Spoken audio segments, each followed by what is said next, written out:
I am Sage's mother, better known as Nana. I adopted Sage after my son died when she was still a baby. She's been through 6 foster homes by then, but we loved her, and she blossomed into a joyful, lively girl who made music and art. Puberty began and COVID hit, and she was treated for depression and anxiety, at times very severe. Her teachers shared any concerns with me so her treatment could be adapted. The transparency ended in August of 2021 when Sage started high school. She started a public high school, and she told me that all the girls there were bi, trans, lesbian, emo, and she wanted to wear boys' clothes and be emo.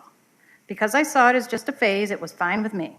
But at school, she told them something different. She was now a boy named Draco with male pronouns.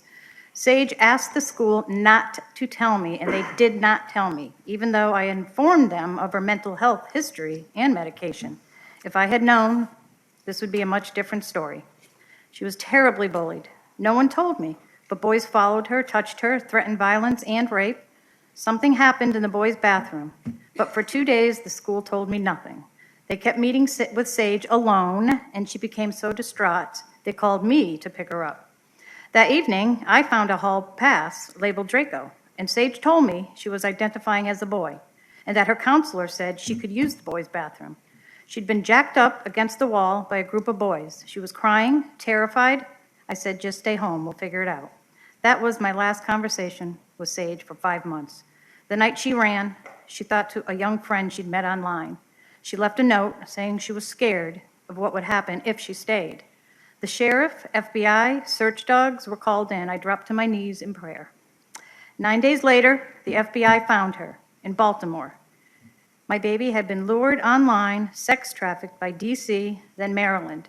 She was locked in a room, drugged, gang raped, and brutalized by countless men. It was night. The FBI told us to pick her up in Maryland the next morning. We packed our cars with blankets and stuffed animals and arrived by 8 a.m. But we were told we couldn't see her and were summoned before Judge Robert Kershaw late that afternoon. They didn't even tell Sage that we came for her. We finally entered the courtroom, and Sage appears on a huge Zoom screen from a prison cell. She looks tiny and broken, and I cry out, "I love you, Sage." Sage responds, "I love you too, Nana." But attorney Anissa Khan rebukes us. She is a he, and his name is Draco, not Sage. We were floored. What? Khan accuses us of emotional and physical abuse, that we are misgendering her, even though we just learned she claims to be trans and we're willing to use any name and pronouns to bring her home. My husband was so tearful he kept forgetting the new pronouns, so the judge had the bailiff remove him from the courtroom. I was pleading for my child to be returned and treated for her unspeakable trauma. Judge Kershaw told me if I used the word trauma again, he would throw me out too. For over 2 months, he withheld custody. He housed Sage in a male quarters of a children's home. Sage told me she was the only girl and repeatedly assaulted. She was given street drugs by the other kids, and Khan told her she didn't care. She just wanted to win the case and all the way to Supreme Court if necessary. Khan tried to prove abuse, but we were eventually cleared by both states of all charges. Sage later told me Khan had told her to lie, that we hit her.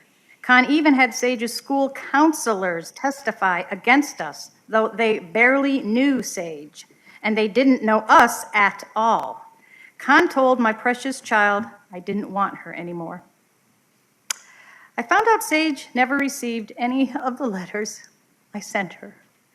Sage ran from the children's home and disappeared for months. They told me she might already be gone forever, but I couldn't give up, and I finally found a tip on her social media that led the marshals to her in Texas. She had been drugged, raped, beaten, and exploited.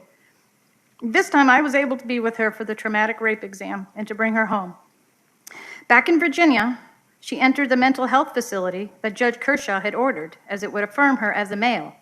The therapist began pressuring her to have her healthy breasts removed. Sage was too scared to protest, but she asked me to secretly buy her girls' clothes because she wanted to be a girl, but keep them in the car. It took a kind lawyer, Josh Hetzler, to secure her discharge. After almost a year, Sage was finally home, safe, alive. Sage is receiving professional trauma care. The first trafficker has already been convicted. Sage has nightmares, panic attacks, rape-related medical issues, but there's hope. I told her she's not broken, she's just scarred. And part of that hope is that in courageously sharing her story, others will be saved. Sage said she doesn't know who she was back then. She wasn't a boy. She just wanted to have friends. But her school, the judge, the attorney, and the doctor were all blinded by their ideology. The consequences for Sage were unspeakable. Please don't let ideology harm another child. Let parents do our jobs. We know our children best, and we love them a million times more. Thank you.